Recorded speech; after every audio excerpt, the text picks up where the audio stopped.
Okay, so this month we have the Studio 71 alcohol marker set. I believe it's by Darice. And it has 48 colors. To my knowledge, this is the whole line. And yeah, let's start off with swatches.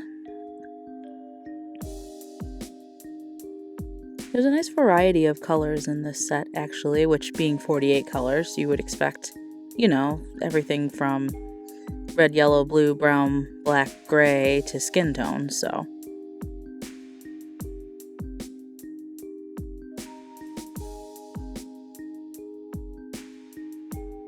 Moving on to the bleed stress test. It bleeds normally. It went through the back as to be expected onto one sheet of cardstock.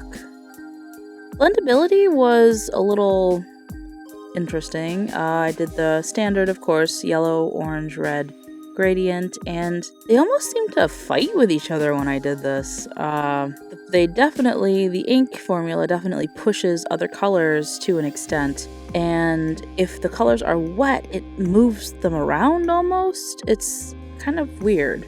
For the complementary color test, I did a blue and an orange, and actually I was really impressed by this gradient. It was pretty well done. I do like this ink formula, though I will say one of the downsides is that these markers do have a pretty strong smell. And finally, for the push test, I used black with a really, really pale gray, and it pushed out the black ink just fine. I was pretty happy with it. Anyway, on to reactions. The set does not come with a colorless blender, so I had to use my Copic colorless blender. And actually, by the time this dried, it really didn't do anything, which is fine. It's Copic ink. It's not the same ink as the actual marker set. Acetone made a sort of cloudy, pillowy effect. Again, it looked way cooler when I first dropped the acetone, but then by the time it dried down, it was far less impressive. The alcohol also had a reaction, which is not entirely typical. A lot of the time, these alcohol markers don't react with additional alcohol, so I thought that was interesting. It's a very similar reaction to the acetone. It maybe doesn't move the ink quite as much, because there's not really that transparent edge so much around it, but an interesting effect. And as per usual, most of the time, water doesn't do anything, and in this case, it didn't really do anything either. And I'm just realizing now that I forgot to do the colored pencil blending test. I don't know how that happened.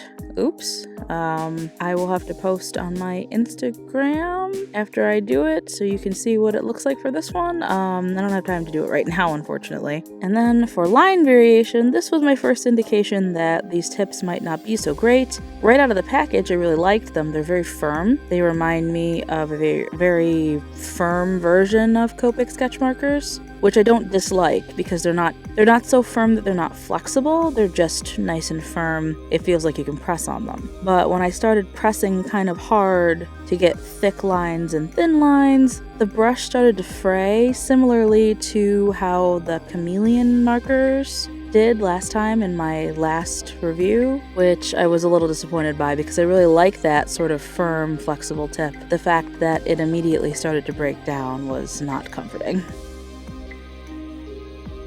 Anyway, then we went on to the fine liner test. So I sketched out an image in pencil. I used my standard 8 different versions of ink, including Prismacolor, Zebra Brush, Copic Multiliner, Faber-Castell, Unipin, Stettler, Sakura Pigma Micron, and India ink. Then I let it dry for my standard hour before I came back with the markers and started coloring.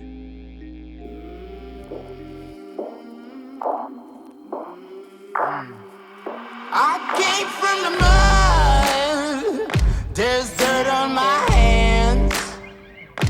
Strong like a tree, there's roots where I stand. Oh, I've been running from the law. Hope they won't shoot me down soon.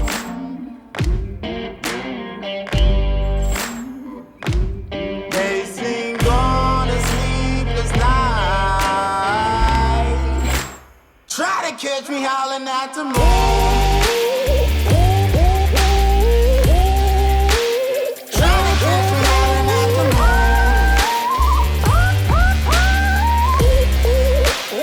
Try to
Hope you find me.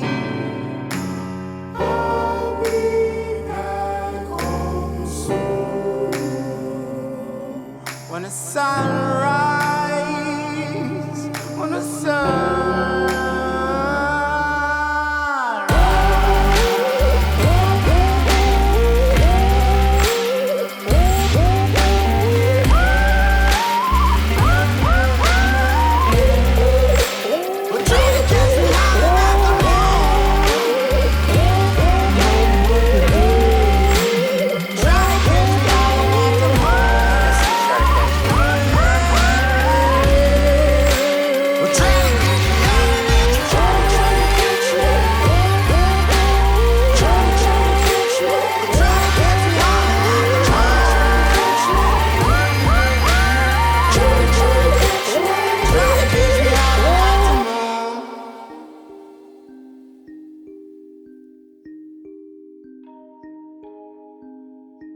So I have to say, I was really impressed by the blending and the fact that these markers did not smudge with any of the fine liners. I was very impressed. This is the first marker I think that I've tried that didn't smudge anything, including the India ink. So again, was very impressed by that. The ink formula is okay to blend. It doesn't create ultra smooth blends, but you can definitely get a nice finish if you work on it a little. One thing I will say is that when I was coloring, I noticed that it leaves a sort of grainy texture on the paper that's atypical of most alcohol markers I've used. So that was a little bit strange. I wasn't really sure what to think of that. But the biggest downside that I saw to these markers was definitely the fact that their tips broke down way too quickly. For example, the Cool Gray 7 that I used for most of the dark parts of Midna's body, yeah, that tip is kind of ruined at this point. It's very, very, very soft. There's almost no way to get thin, small lines out of it anymore, unfortunately. I had to resort to using the chisel tip at times when I wanted to get a small, fine detail. And I used the black chisel tip in the background just to see if the wearing down of the brush tip was specific just to the brush tip or if it would also wear down the chisel tip, and it did seem to wear down the chisel tip as well. So unfortunately, I had really high hopes for these markers in the beginning because of the vibrant colors and the pretty good blend you could get out of the ink, but honestly the kiss of death is these brush tips. They seem so nice in the beginning, but even just after one picture, extensively using one particular color, it's not going to last in the long haul, unfortunately.